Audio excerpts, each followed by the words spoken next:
un intento por mejorar las relaciones, el presidente de Francia, Emmanuel Macron, visitó a su homólogo estadounidense Donald Trump.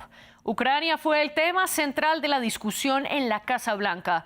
Y aunque ante las cámaras aparecieron sonrientes, sus discursos no cambiaron. El mandatario francés mantiene la postura europea de que garantizar el respeto de las fronteras y de la seguridad en Ucrania es un problema existencial para ellos y que la paz no puede ser a costa de la rendición. Trump, por su parte, aprovechó para la visita decir allí y repetir que son los europeos los que deben pagar por la paz ucraniana y no los estadounidenses. William Gassó nos cuenta. Un apretón de mano amistoso y discusiones cruciales. Donald Trump recibió a Emmanuel Macron en la Casa Blanca con un tema en el centro de la atención: el destino de la guerra en Ucrania. 3 años después del inicio del conflicto, ambos presidentes repitieron estar a favor de negociaciones de paz, con una condición para el mandatario francés: que no se pacte a espaldas de Ucrania. Queremos la paz. Esa paz no puede significar la capitulación de Ucrania. Esa paz no puede ser un alto al fuego sin garantías. Esa paz debe incluir las condiciones para la soberanía ucraniana, permitiendo a Ucrania negociar con todos los actores sobre las cuestiones que le conciernen y para las que es la única parte que puede negociar legítimamente. Francia pide garantías de que Moscú no podrá reavivar el conflicto como pasó después de la anexión de Crimea. Emmanuel Macron pidió a su homólogo estadounidense que respalde una fuerza europea de mantenimiento de la paz en Ucrania. Donald Trump se mostró alineado con las posiciones del presidente francés e insistió sobre la necesidad de Europa de garantizar su propia seguridad. Me complace que el presidente Macron esté de acuerdo en que el costo y la carga de asegurar la paz deben ser asumidos por las naciones de Europa, no solo por Estados Unidos. Europa debe asumir este papel central para garantizar la seguridad a largo plazo de Ucrania. El presidente estadounidense también precisó que Vladimir Putin estaría de acuerdo con la presencia de fuerzas de paz en Ucrania y expresó su optimismo en cuanto al fin de la guerra, afirmando que podría ocurrir dentro de las próximas semanas. Además de esto, Macron repitió que el agresor es Rusia y Trump no se pronunció después de que la semana pasada llamara dictador a Volodymyr Zelensky y culpara a Ucrania supuestamente de haber comenzado la guerra. A esto se suma que Estados Unidos se opuso a una resolución propuesta por los ucranianos para que la Asamblea General de la ONU exigiera que los militares rusos se retiraran. Al final, ese texto se aprobó, al igual que otro documento propuesto por Estados Unidos.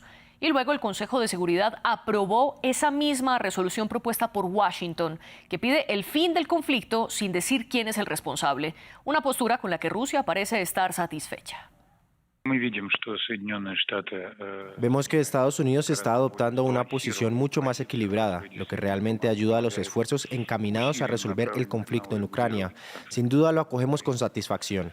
Creemos que una posición tan equilibrada habla de un deseo real de contribuir a una solución. Para los europeos, por supuesto, las declaraciones hechas desde Bruselas y otros lugares, incluso desde Kiev, todavía no indican un equilibrio, pero tal vez, a partir de los resultados de los contactos entre europeos y estadounidenses, Europa se inclinará de alguna manera hacia un mayor equilibrio.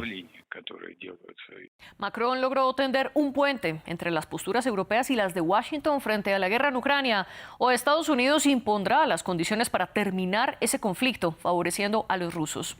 Lo discutimos en el debate de France 24. Yo soy María Clara Calle e invito a nuestros dos especializados en el tema. Alberto Priego, docente de Relaciones Internacionales en la Universidad Pontificia Comillas, quien se conecta con nosotros desde Madrid. En Las Vegas está Jesús Márquez, vocero de la campaña de Donald Trump y representante de Latinos for Trump. Bienvenidos ustedes dos y bienvenidas a todas las personas que nos están viendo y nos están escuchando. Los invito a que nos sigan en nuestras redes sociales. Mi cuenta personal es @mariaclaguirre y la del canal France24-ES. Y también pueden escucharnos a través de Apple Podcasts, Spotify, Deezer y TuneIn. Alberto Priego, comienzo con usted. ¿Cuáles son sus conclusiones generales del encuentro entre Emmanuel Macron y Donald Trump? Bueno, vamos a ver qué ocurre porque todavía no ha trascendido gran cosa, ¿no? Se han presentado las posiciones, pero no tenemos un decálogo de las medidas que se van a tomar o cuáles son las posibilidades que hay respecto de Ucrania. Sí que es verdad que hay un cierto entendimiento y eso pues es un motivo de alegría. Yo creo que hay una cosa muy, muy clara y que llama la atención sobre las demás, y es el liderazgo de Macron en Europa, que es una buena noticia para los europeos, y el hecho de que se reúna con el presidente de Estados Unidos pues es una buena noticia. También es una buena noticia que la posición de Europa sea muy clara. No habrá paz en ningún sitio si todas las partes no están implicadas en la negociación y en el proceso de paz. Y bueno, y por ahora Rusia está aceptando también la presencia de los europeos en la mesa de negociación. Como usted dice, ya veremos qué ocurre. Antes de continuar, quiero darle también la bienvenida a Jesús Márquez. Gracias por estar aquí en el debate. ¿Cuáles son sus impresiones sobre el encuentro de Donald Trump y Emmanuel Macron? Bueno, antes que nada, quiero reiterar que aquí el liderazgo claro y puntual es del presidente Donald Trump. Si no fuera por el presidente Donald Trump, no estaríamos a punto de obtener un tratado, una resolución de paz. La masacre es lo que se quiere impedir. Queremos parar y detener esa sangrienta guerra que, sea por uno, sea por otro, está causando miles y miles de muertes entre un bando y el otro. Entonces, el presidente Donald Trump, bajo su liderazgo, principalmente, creo yo, el único, ha hecho que en este momento se sienten a negociar esta paz. Y sí, es cierto, él ha presionado a países europeos acerca de la seguridad porque la verdad es esta: Estados Unidos es el que mantiene la principal parte del costo de no nomás de la guerra, sino en términos generales de la OTAN, de seguridad en Europa. Entonces el presidente Donald Trump lo único que quiere es que haya más digamos, nivelación en cuestión de los gastos, ¿no? Es importante que se llegue a un acuerdo de paz, y creo que el único que lo puede lograr en este momento es el presidente Donald Trump, y lo estamos viendo. Usted habla de ese equilibrio de inversiones en la guerra ucraniana. Al respecto, durante la conferencia de prensa, el presidente Donald Trump dijo que su país había puesto $300.000 millones en comparación con los 120.000 o 100.000, dijo él, $100.000 millones que ha puesto la Unión Europea, una cifra que luego le corrigió Macron hablando de 128.000 millones. Alberto, quiero preguntarle entonces, ¿en efecto los europeos deben poner más dinero para solucionar esta guerra? Bueno, no es una cuestión de dinero, es una cuestión de justicia. Y lo que no podemos es permitir que se vayan cambiando las narrativas y que se vayan blanqueando comportamientos que son absolutamente deplorables y que son muy denunciables, ¿no? La cuestión es quién empieza la guerra, por qué empieza la guerra y los crímenes contra la humanidad que se han cometido. Eso es muy importante y no es una cuestión de dinero. El dinero, bueno, pues se hablará de dinero con la reconstrucción, pero lo importante es dejar muy claro que Rusia es un Estado agresor, que Putin es un señor que está buscado por el Tribunal Penal Internacional, que se han cometido crímenes de lesa humanidad, que Ucrania tiene derecho a existir porque es un Estado soberano, y que los europeos somos una parte importante en la resolución del conflicto. Todo lo que sea negar esas premisas es hacer una paz en falso, como ya hemos visto en muchas ocasiones anteriores, ¿no? Rusia tiene la política de ir troceando los conflictos, de avanzar un poco en los estados.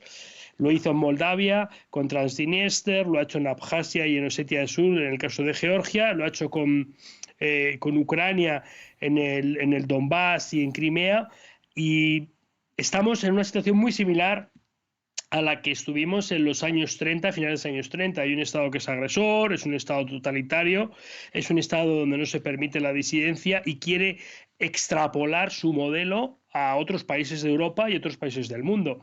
Entonces debemos ser muy claros. Los europeos tenemos los valores y Europa es así porque durante siglos pues hemos vivido del respeto a los derechos humanos, de sistemas democráticos, y eso es lo que tenemos y lo que podemos exportar. Estados Unidos siempre ha sido así, ahora dudamos que Estados Unidos vaya a seguir siendo así. hay actitudes que no caben en una mesa de negociación y el dinero no lo puede tapar. Es decir, amenazar a estados con anexionárselos es un comportamiento contrario a las Naciones Unidas y es un comportamiento que no es propio de los estados democráticos. Entonces yo no creo que sea una cuestión de dinero. Se puede hablar de las posibilidades de inversión en defensa y se puede hablar de las responsabilidades. Se pueden hablar también de los mandos en defensa, porque los europeos es verdad que estamos haciendo menores gastos, pero también estamos haciendo menores gastos porque históricamente hemos permitido que Estados Unidos tenga una posición privilegiada y protagónica en cuestión de responsabilidad en Europa, ¿no? Estados Unidos ha asumido buena parte del coste de la defensa europea, pero a cambio se le han permitido tener bases, ¿no? Obviamente en España hemos tenido bases en Madrid, en Zaragoza, seguimos teniendo una base en Rota, que es una base muy importante y de la que estamos muy orgullosos los españoles, pero vamos a poner las cosas en su contexto. Es decir, Europa asume que tiene un protagonismo menor en la defensa europea a cambio de pagar menos dinero, evidentemente. Entonces Estados Unidos tiene que decidir si no quiere pagar dinero, si no quiere contribuir a la defensa de los europeos, evidentemente su rol va a ser menor. Alberto, usted dice que no es una cuestión de dinero, sino de justicia y que tampoco se trata de blanquear un comportamiento. Jesús, le pregunto, ¿está blanqueando el comportamiento de los rusos el presidente Donald Trump al decir que son los ucranianos los responsables y al proponer una resolución para el Consejo de Seguridad que no habla de ninguna responsabilidad de ninguno de los bandos? A ver, ojalá me permitas el mismo tiempo para poder contestar a lo que dice Alberto.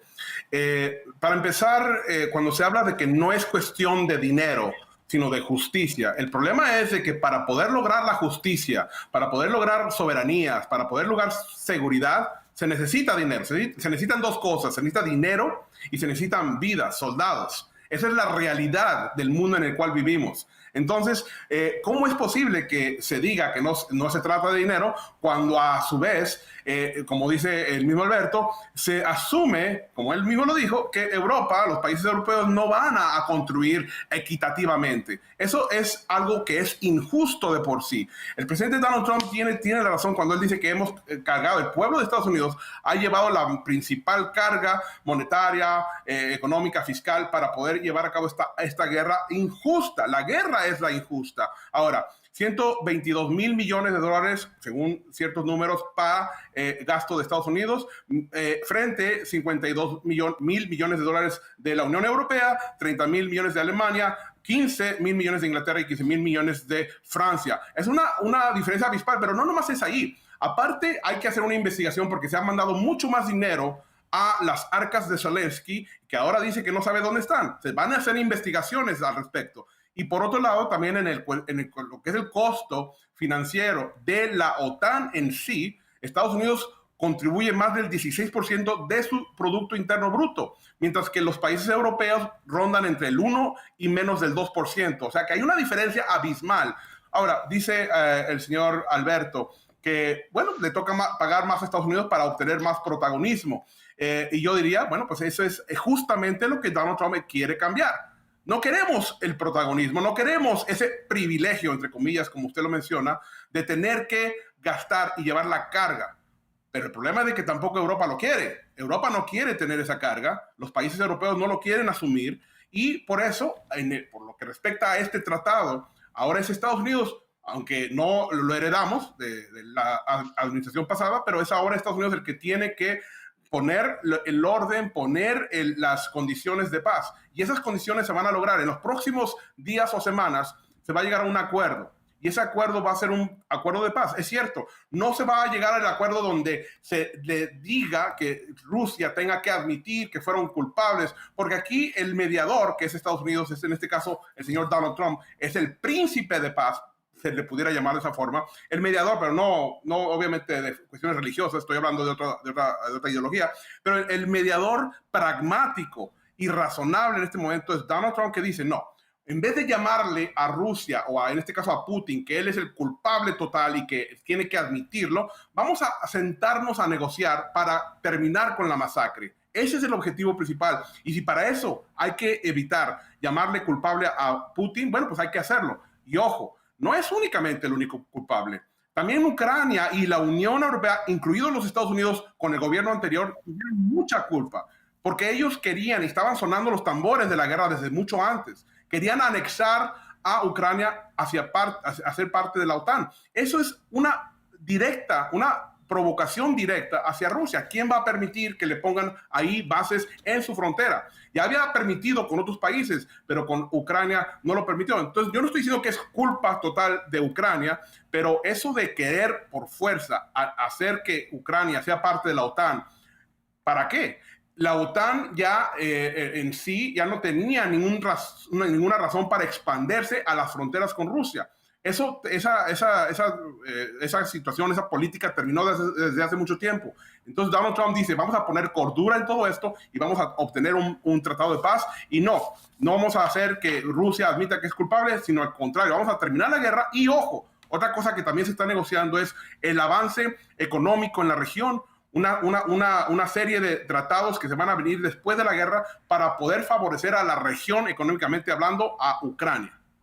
Aquí le quiero hacer una corrección, Jesús. Usted dice que Estados Unidos aporta cerca del 16% de su PIB a la OTAN. Sin embargo, eso no es cierto. Estados Unidos aporta el 3,4% de su PIB a la OTAN, lo que representa a su vez el 16% de todo el dinero que recibe esta organización transatlántica. Esto según cifras de la misma OTAN. El 16% del gasto. Me refería al 16% del gasto de la OTAN. Que es muy diferente del 16% del PIB. Permítame continúo, Jesús, por favor. Entonces usted dice un poco que es necesario dejar de reconocer cierta responsabilidad para poder avanzar en las negociaciones de paz. Alberto, quiero preguntarle sobre este punto y también sobre algo en lo que insistía Jesús y en que el dinero sí es necesario para este proceso de paz. Usted dice que no es cuestión de dinero. Si no es cuestión de dinero, Alberto, ¿por qué los ucranianos en su plan de victoria ofrecen sus tierras raras y sus minerales críticos y están haciendo un pacto con Estados Unidos al respecto? Si la cuestión no es de dinero, ¿por qué está esto sobre la mesa? Bueno, a ver, yo soy un académico, yo no soy un político y no, quizá no sea la mejor persona para este debate porque mis argumentos no son tanto ad hoc como argumentos más académicos. Ucrania, es que no podemos salirnos del origen del problema. Ucrania es un Estado libre, soberano. Así lo ha reconocido Rusia y ha firmado varias declaraciones en las cuales reconoce la inviolabilidad de sus fronteras, la integridad territorial y el derecho de Ucrania a decidir su destino. Dicho esto, la pertenencia o no pertenencia a la OTAN es una decisión que tiene que ser hecha por los estados que piden aplicar.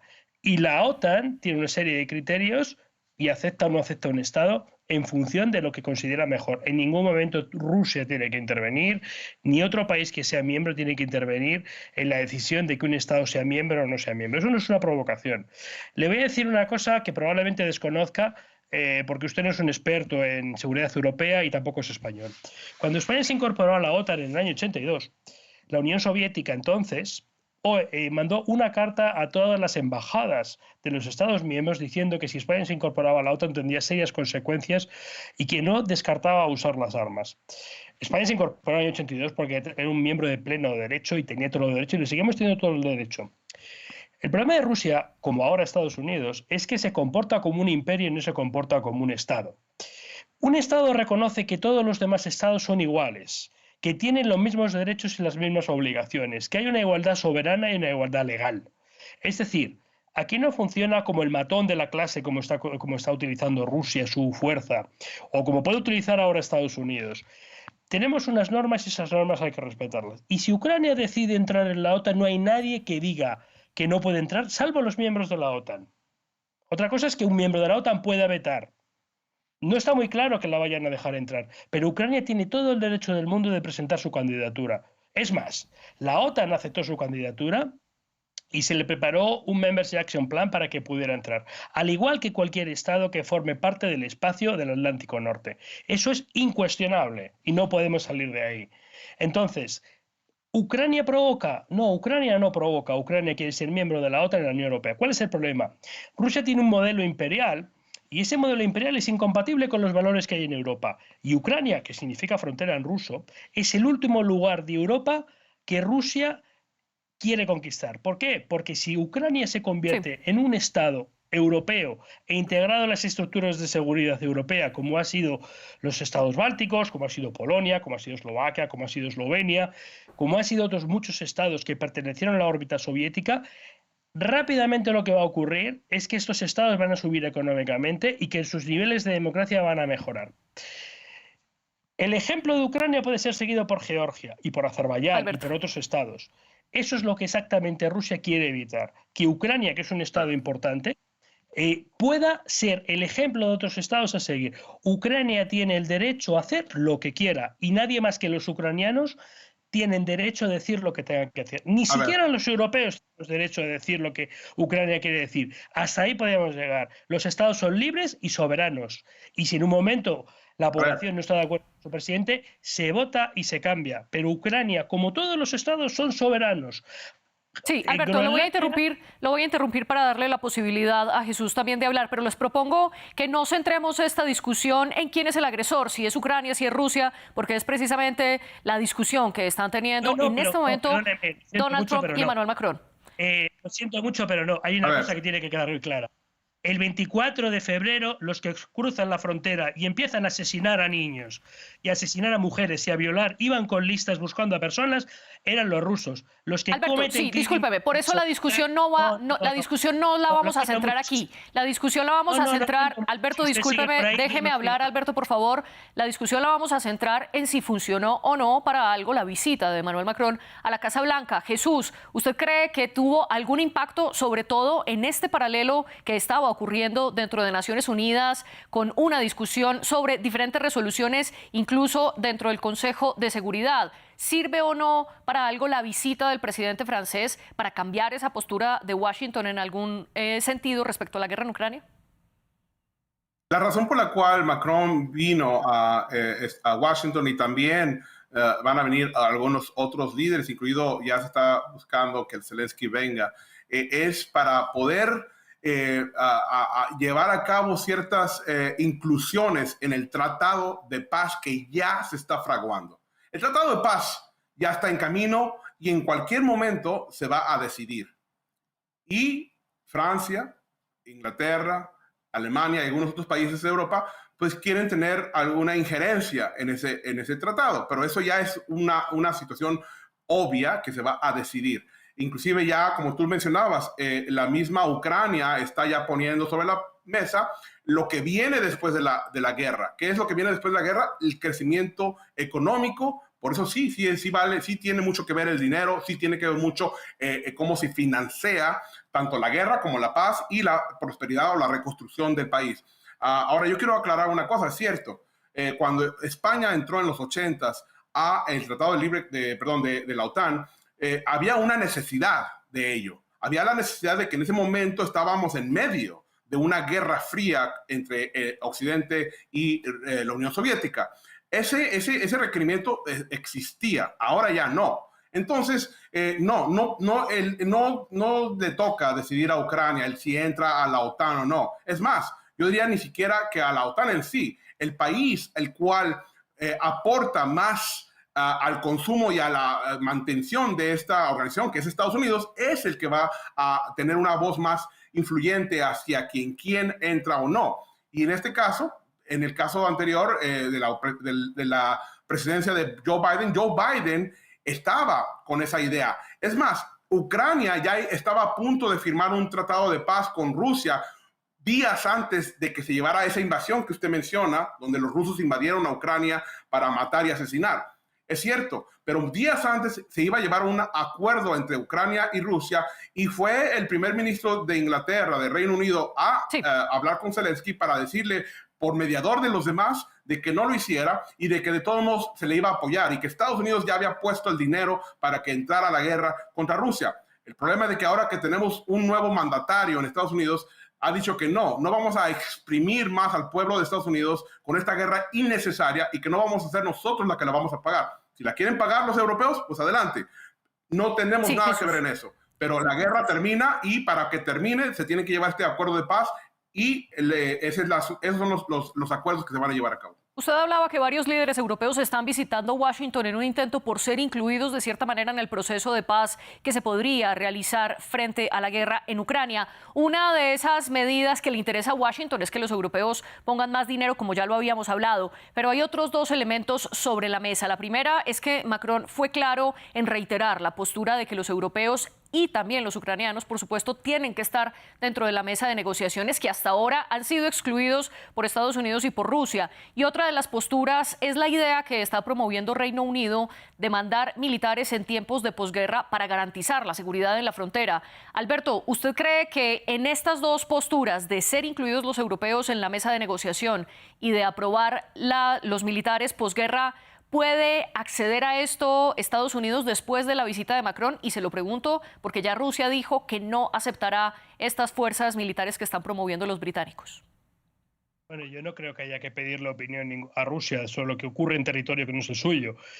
Sí que quiero puntualizar varias cuestiones. La Guerra Fría sigue existiendo y aunque no existiera, y vuelvo a lo mismo, los estados tienen derecho a decidir su futuro. El artículo 10, del que es firmante Estados Unidos del Tratado de Washington del 49, además de firmante Salvacea, permite solicitar la entrada a la OTAN a cualquier estado. Y Estados Unidos, a pesar de que pueda tener una mayor repercusión económica, tiene el mismo poder que pueda tener cualquier otro estado. Y le voy a poner un ejemplo. Después del 11 de septiembre, Estados Unidos pidió la activación del artículo 5 y hubo un estado que tiene 400.000 habitantes, que es Luxemburgo, que además carece de ejército, que vetó la posibilidad de que se activara. Hubo 24 horas en las cuales un estado con 400.000 habitantes, que carece de las 10.000 cabezas nucleares que tiene Estados Unidos y que no tiene los 400 millones de habitantes y que no es el ejército más poderoso del mundo, vetó. ¿Por qué? Porque en la OTAN las decisiones se toman por consenso y todos tienen el mismo peso político, aunque unos tengan un mayor peso económico que otros. Entonces, la decisión de mandar soldados a Ucrania será una decisión de los que manden. Si lo podemos pasar por el Consejo de Seguridad o no lo podemos pasar por el Consejo de Seguridad. Pero Estados Unidos, si quiere participar, tendrá parte en la decisión. Pero desde luego, quien no tiene nada que decir es Rusia. Para que nos hagamos una idea, estamos en los años 30, estamos en el Pacto de Múnich y estamos dando a Rusia, a Ucrania, en un sacrificio de los ucranianos para que sacie su ansia imperialista. Es lo mismo que hicimos con los Sudetes. Le dimos a Hitler los Sudetes, le dimos a Hitler la República Checa para que saciara su ansia de victoria, ¿no?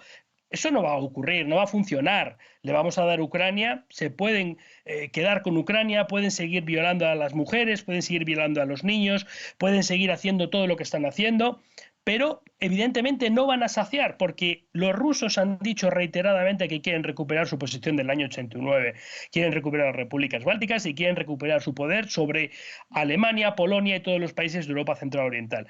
Da igual lo que opinen estos países si no quieren. Ahora mismo parece que sí. Estados Unidos, que fue el garante de la libertad en Europa hasta el año 91, ha decidido que ya no lo va a ser más.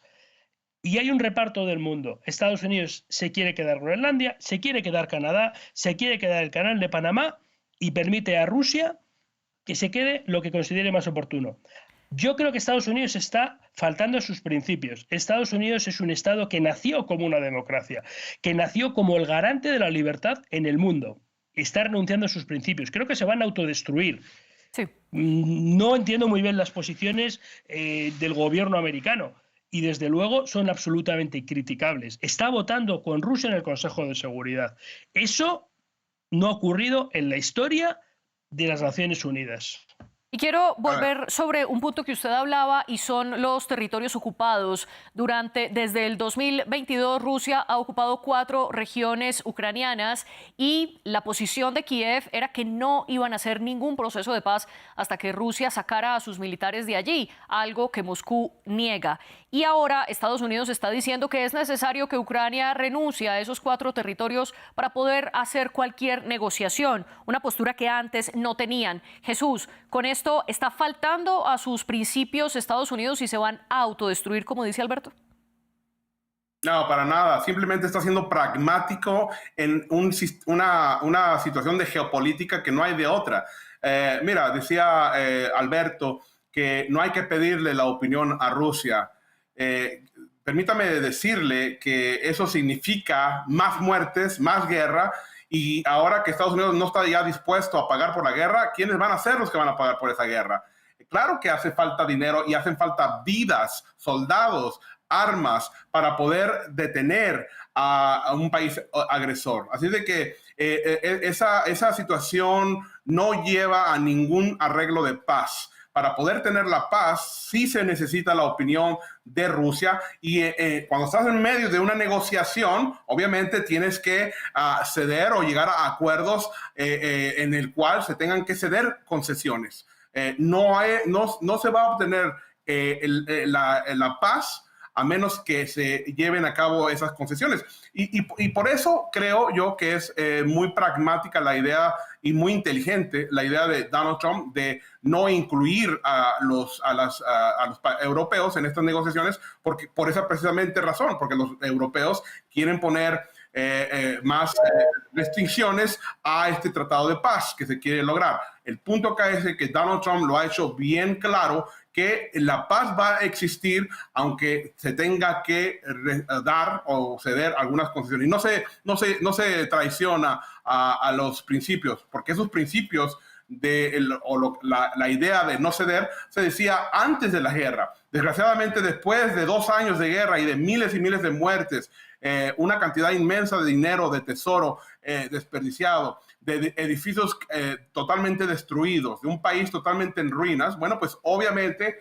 ya no son las mismas condiciones que se tenían antes de comenzar la guerra. Al principio, antes de comenzar la guerra, lo que hubiera evitado la guerra, y así fue, inclusive hay pruebas de ello, porque cuando estaba Donald Trump de presidente no hubo guerra en Ucrania. Entonces, lo que se pudo haber evitado era gracias a que, por ejemplo, no se hubiera accedido a que Ucrania fuera parte de la OTAN o que estuviera en camino para ser parte de la OTAN.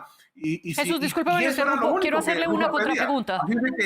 Jesús, quiero hacerle una contrapregunta aquí y es, ¿usted considera entonces que los europeos, con los ucranianos incluidos, no deberían estar en una negociación de paz? Si están sonando los tambores de la guerra, no. Es decir, si ellos tienen exigencias que van a impedir que se llegue a ese acuerdo de paz, entonces no. Aquí lo que sí se sabe es que obviamente Ucrania sí tiene que estar ahí porque ellos son los que están en medio de todo esto, pero lo que sí sabemos es de que en este momento ya las negociaciones de paz ya comenzaron. Por eso vino Macron, vino a Estados Unidos para poder ver que se le pudieran incluir algunas de las peticiones que ellos tienen. Pero los procesos ya comenzaron. La paz se va a dar a conocer en cualquier momento y se va a aceptar y después de la paz vamos a terminar con la matanza y va a venir la prosperidad que también se está hablando en la mesa. Y Alberto, quiero preguntarle, ¿los europeos con sus exigencias están impidiendo la paz y la prosperidad y que se frene esta matanza, como lo dice Jesús? Bueno, se están confundiendo 2 términos. Una cosa es la paz y otra cosa es la rendición. Y lo que están llevando a Ucrania es a la rendición y a la humillación. Evidentemente, cuando a alguien se le obliga a humillarse y a rendirse, eso tiene un recorrido muy corto. Pueden obligar, pueden contribuir a la derrota militar de Ucrania, probablemente Estados Unidos lo va a hacer, pero Estados Unidos y sobre todo el presidente Trump le juzgará la historia, igual que juzgó al presidente Chamberlain, al primer ministro Chamberlain, cuando llegó a Londres diciendo que había conseguido la paz, ¿no? Y el señor Churchill le contestó muy bien. Lo que hizo fue aceptar la humillación para no tener guerra, y al final tuvo guerra y humillación, y eso es lo que estamos consiguiendo. Vamos a intentar que los ucranianos resistan. Evidentemente Europa tiene un compromiso muy claro, entre otras cosas porque nos va la seguridad. Está muy claro que Rusia no va a parar en Ucrania. Rusia va a seguir con Moldavia, donde ya está, dicho sea de paso, va a seguir con Georgia, va a seguir con el Báltico, probablemente va a seguir con Finlandia, y Estados Unidos tarde o temprano tendrá que recapacitar. Esto es como el ataque a Pearl Harbor, es pedirle a Estados Unidos que después del ataque a Pearl Harbor que firme la rendición, porque claro, hay muchas vidas en juego o porque va a costar mucho dinero. Estados Unidos es una nación heroica, es una nación que ha sacrificado la vida de millones de estadounidenses para que los demás podamos vivir en paz. No hace falta ir muy lejos, con que vayamos a los cementerios que hay en París, vemos la cantidad de ciudadanos americanos que dieron su vida para que los franceses, los alemanes, los españoles, los italianos pudiéramos vivir en libertad. Todo lo que no sea seguir con ese compromiso es ponerse del lado de Hitler y es ponerse del lado de Putin, que tienen pretensiones similares.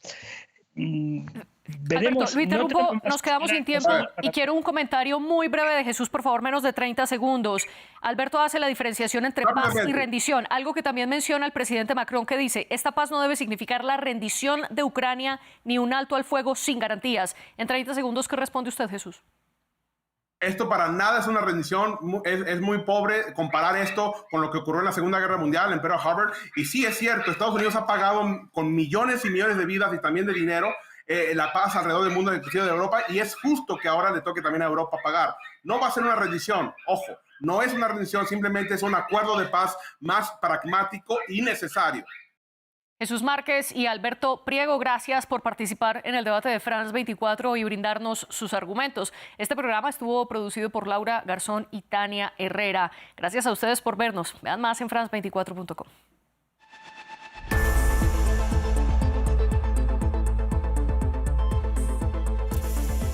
Recorra una región en constante evolución. Sus sensibilidades, luchas y conflictos en contexto. Una travesía por Medio Oriente con escala en France 24. Expreso de Oriente, presentado por Gabriel Colchen, en France 24 y france24.com. Para estar al día con la actualidad, únase al WhatsApp de France 24. Infórmese en tiempo real, en cualquier momento. La actualidad del día ya está disponible para los miles de seguidores del canal de WhatsApp de France 24 en español. Desde cualquier lugar del mundo, manténgase al día desde su celular con el WhatsApp de France 24.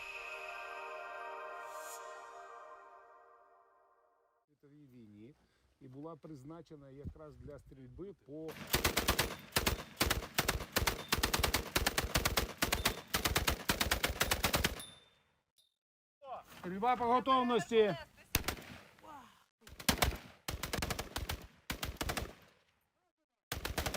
Кулемет типу «Максим». Він аж 44-го року народження. Має корзину на 250 набоїв. Ми його переробили на ППОшні цілі. І він на сьогоднішній день вже має 2 збитих дрони. Цей кулемет, така знову подія у нас. Все, тоді давайте, пропоную так, Геркулес працює, решта в кадр не попадають. Відпрацьовувати це необхідно постійно, тому що наші дії переважно відбуваються вночі. А тоді, знаєте, де лежить що, треба знати вже на помацьки, руки мають пам'ятати. Куди дивитися? Куди він потім стріляти? Ну, якщо хочете. Ми розуміємо, що кожен наш збитий дрон – це врятовані життя, що кожен, навіть підбитий, якщо ми його не змогли знищити, але хоча б його підранили, можливо, він впаде і не долетить туди, куди він мав долетіти. І ми розуміємо, що це і врятовані життя, і наші електростанції збережені.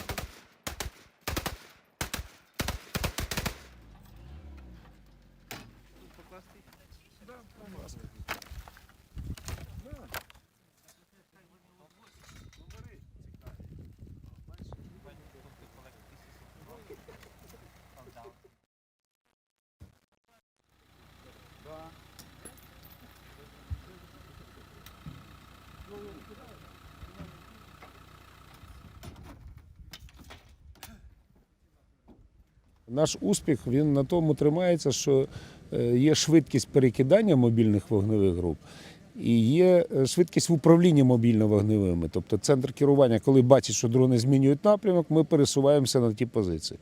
Отут якраз дуже серйозно підходить знання місцевості місцевими хлопцями.